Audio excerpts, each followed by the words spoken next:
had an interesting conversation with a client who had booked an expert visa analysis session with us here at No Agent Travel Guide. And when I was talking to him, we talked about something very important, which I think I should bring to your attention, because this is exactly why your visas are being refused. This is why it seems as if the embassies are mean to you, right? This is why it seems like everything is not working. When you apply for visas, you get a refusal, stuff like that, right? That's exactly why it seems like that. And it's our fault. That is the truth. I'm not even going to mince word about it. It's our fault. It is our fault. I can say it 1,001 times because it's our fault, right? Maybe not me, maybe not you, but our brothers. And here's why. Now, recently, as at right now, Canada is refusing a lot of visas, student visas, visit visas, stuff like that. It happens. Some people even get 4 months. Usually, Canada will give you a visa until your passport expires. I've seen people from Nigeria get 4 months, 6 months visa, 3 months, yes, right? Now, question is why? Now, let's go back to the conversation. This guy said that these embassies are being mean to us, and I told him that it's our fault. Now, in the 70s, you can basically buy a plane ticket now and go to the UK. Around 86 or so, UK passed a new law, that you must get a visa before you come to the UK. That's for Nigerians, Ghanaians, Pakistanis, some countries. And one thing that these countries have in common is that they can go to the UK at that time without a visa. Now, when you get to the border, there are things that you need to prove before you are allowed to enter the country, right? So we know that we are not qualified to enter this country, but we will buy a plane ticket, fly to the UK, and start becoming a nuisance at the borders. This is the same reason why Nigerians were banned in Dubai and a few other countries as well, right? The other day, I was going through Saudi Arabian immigration and I found out that Nigeria has been removed from their e-visa process. And this is happening every single day. The question is why, right? Why? It is our problem. It's our fault. In 1986, the UK passed a law that you must get visas before you come. It was still easy, but every day it is getting more difficult because we are always looking for ways to beat the system. Now, us the good guys right now, we are suffering the brunt of this. The actions and the inactions of people that are not even related to. But because we carry the same passports, of course, their actions is affecting us every single day. And that's the problem, right? That's the problem. So before I apply for a visa right now, I have to, for instance, for Canada right now, if I'm applying for a Canadian visa right now, I have to prove the source and origin of every money inside my bank account. This is something that the UK has been doing for quite a while now, but Canada just started it. Why? That's the question. Because these countries have said that you must have money inside your account before you apply for a visa to show that you have a good life, you are well established. Our usual way of trying to beat the system. Our people started this thing called POF, Proof of Fund Business. You want 10 million naira, they are going to put it inside your account. You now give them 2% or 3% or 5% of that 10 million as payment. So you are buying this money from them. So the money stays in your account for a couple of months. You now print your statement and apply for a visa. You are beating the system. Because the system was designed that way to make sure that the money is your money. So you need to show that you have necessary funds. But you that doesn't have money because you want to beat the system, you go to these people, get the POF and apply for this visa and it's approved. Now, they are now cracking down on things like this and it's affecting the good guys. Because what Canada does now is that they will tell you, yes, that we see the monies in your bank account, but you have not shown us how you accrued this money. How did you make this money that's inside your bank account? And that is a problem. You have to document every money that I saw somebody apply for a Canadian visa. They sent him an email asking for his tax returns to see how much he paid in taxes, right? How much he makes in a year, to know whether the money in his bank account is actually his money. Now, that is where we have gotten to right now. It is becoming more difficult every single day. At No Agent Travel Guide, we used to write Canada cover letters for 200k. Right now, we have increased it because we have to prove every money in your bank account when we are applying for these visas. We have to ask you who paid this money to you, why was it paid to you, where did it come from. We have to provide documentation, all of those things what we do for UK visa application. And these things are getting more difficult. And guess what? Our brothers and sisters will find a way around this again. Canada will also react. UK will react and increase the buy again, and it becomes more difficult. And guess what? Our politicians and our leaders don't care about these things. You know why? Because all their families have different citizenship. If you ask me, I would say that for one of the things that we must do for Nigeria to move forward is that we should ban dual citizenship for every public holder. Before you enter public office, whether you are a judge, how can somebody who is a citizen of a different country even be a judge in another country? Because you have two alliances. So it's not even possible. It shouldn't be possible. It should be unheard of. Why? I don't know if you guys understand what I mean. For you to hold any political office, any office in judiciary, any office in the legislature, executive, anything at all, you must not have any other citizenship. Acquiring another citizenship will be a 20 years imprisonment with the state or whatever. Once you have found out, it's a 20 years imprisonment, and you pay a fine of maybe 10 million naira a year for the number of years you have had that citizenship. That is how these things should work. I heard a politician on TV saying that his children, they're all US citizens. His wife, they're all US citizens. So what alliance, why would he want to make the country better?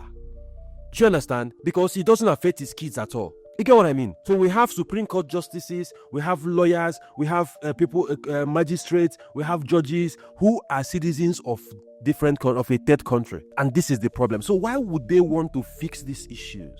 Why would they want to, make the country better? Truth of the matter is that the more your people travel responsibly and return, the more they have more leeway to travel. But the fact that our people travel and become a nuisance abroad, you are going to file bogus asylum claims. You are going to, you get a visa for one week. I know somebody that got a 7 days visa. 7 days visa for a Schengen country, 7 days. And she told me that she's going the next day and she's not coming back. She's been in a Schengen country now for the past 5 years with a 7 days visa that she got. So these people are the people causing these troubles for us. I saw a refusal notice from Sweden yesterday. Let me pull it up for you guys and let's take a look at it together. So listen to this. This is a refusal notice that somebody brought to us yesterday. The embassy makes the following assessment. You have applied for a Schengen visa with the intention of visiting Slovakia for tourism purposes for 9 days. You are a national of Nigeria. You have never traveled to the Schengen region previously. The security situation in Nigeria is uncertain, and there is an ongoing economic crisis in the country. You think they don't know? They know these things, right? There is therefore a high risk that a Nigerian citizen do not leave the territory of the member state before the expiry of the visa applied for. So because of these things happening in Nigeria right now, that there is a very high chance that if we give you this visa right now and let you travel to Schengen country, you are not going to come back. And when I asked this guy point blank, were you planning to come back? He said no. Excuse me. Excuse me. So these are the problems. These are the problems that we have with these things, right? The applicants must therefore be well established in their home country to be able to be granted a visa, right? Now, look at this other issue raised here. The embassy wants to highlight the trade of forged documents by private individuals and corruption in connection with the issuing of documents by the authorities are very common in Nigeria. This is a foreign country saying this about our country. One of the good things I did for myself was that I discovered this a very long time ago. So I started building travel history for myself, right? Because I knew that I have a green passport. So I needed to distinguish myself and build trust with travel officers. That's why it's easy for me to get visas these days. As a matter of fact, I have a 2-year Schengen visa, but I don't have plans of going to. If I go to a Schengen country now, max 1 month. I think I stayed in Sweden for like 1 month.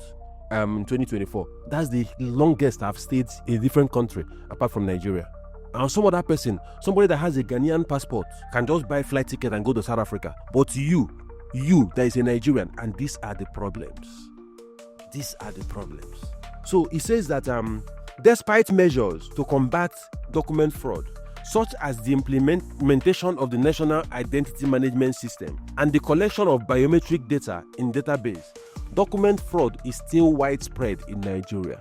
Documents often forged include birth certificates, marriage certificates, passports, and international driving licenses. There are several companies and agents in Nigeria that issue easily and inexpensively forged documents that are used when applying for passports among other things. So they are saying that even other people that are not Nigerians can easily come to Nigeria and obtain a passport, and it is not a lie, right? It is not a lie.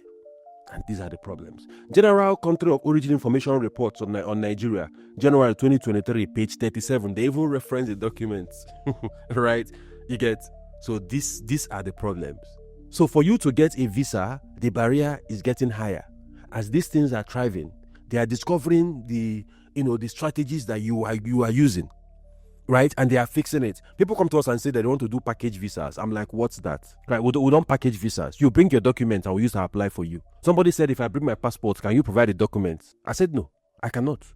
I don't know you. I can't give you a document. Somebody has to call me and say, Gerald, let me give you 10 million naira. You pay me salary every single month. I said, no, I'm not interested, because my reputation is very important for me. You know what I've done to build this reputation? That I'll now come and apply for visa for somebody. The person will now go and not come back. It will now be that this company and my name or whatever, I did this, and you get what I mean, right? I said, no, I'm not interested. Somebody came to hold the visa notice, a client, in a consulting session, and they said that he applied for a visa. When I went to documents were awesome. He had an employment letter from a company. He had a leave approval letter from the company. Company was sponsoring him with so and so amount of money for the conference he was going for and all of that. I said, where is your bank statement? He said that it was not submitted. I'm like, why your bank statement was submitted? So your bank statement is supposed to show the salary from the company inside your bank account every single month. He said, no, the company is not real. Honestly, I thought it was real because the documentations were nice, perfectly done. But Schengen said authenticity of supporting documents, so they knew that it wasn't authentic. Right? I think it was either France or Italy or Spain, one of those countries.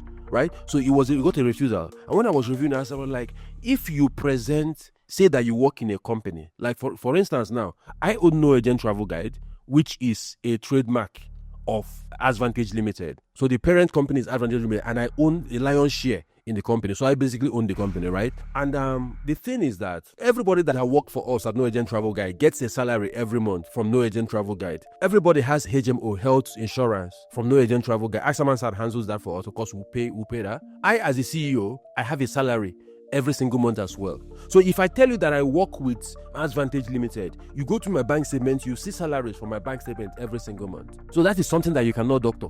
And they know this thing, so they check. The UK will tell you that they have not seen salary deposits in your account from the company that you claim that you work at.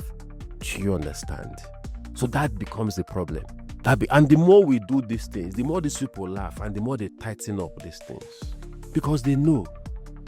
Now, if you do 500, maybe 5 will go through. And because of that, they are used for marketing. Because the people going through these things are still humans. I bet you that if somebody from maybe South Africa, for instance, applies for a visa, you have a job, you have a business, you have a very high chance of getting an approval. Yesterday in this office, somebody who is a chief of staff to a deputy governor, a sitting deputy governor in Nigeria, came to us with a refusal notice for himself. So imagine a chief of staff to a sitting deputy governor getting a refusal notice. So they are saying that a chief of staff has a very high chance of running away if we give him that visa. That's what it means. And if that's not a problem for you, I don't know what is. Right? So my point is that we need to do better. That's the truth. It is becoming more difficult, but the only thing that is that you need to prepare better, document better, and make sure you prove the authenticity of supporting documents, right? So when I applied for a French visa the first time, I got a refusal. One of the reasons that was given to me was authenticity of supporting documents, and I knew all my documents were real. So the very next day I got that refusal, I booked another appointment. Then when I was writing my cover, that's the only thing I changed. When I was writing my new cover letter, I asked myself, how do I make it easy for the visa officer to be able to confirm that my documents are authentic? Because I have this passport. So I have to prove to you. But that's the reality that we'll find ourselves in. You cannot run away from it. So I went to the extent of giving them my bank login details because I knew that my funds were genuine. And if you go into my bank account, you will see funds. They are there. And if you trace the history, maybe it's been there for like the past 5 years. So I wasn't concerned about this thing. But somebody that you are trying to beat the system will not do that. Because if they log into your bank account, they will see everything that you are trying to hide. So my point is that the barrier for getting a visa is becoming higher and higher and higher every day. And we are not doing ourselves a favor. We are actually shooting ourselves in the foot. That is my point. Right, that is my point. So at No Agent Travel Guide, what we do when we are doing visa application for clients is actually understand what your strong suits are, and we focus on those strong suits when we are filing your application on your behalf. Right, so you want to reach out to us. It's very simple. Click on the first link in my video description right now, or just the number that's shown on your screen. Right, contact that number. It's our customer support number, not my number personally. Our customer support people would guide you on how to actually make payment for the expert visa analysis session and answer some of the questions that you have. And of course, once you pay for the session, you can actually have a one-on-one conversation with me, right? And we can figure out how to actually help you with your application. Until I see you in my next video, guys, keep putting in, and don't forget that Gerald does love you guys. Bye from here, guys.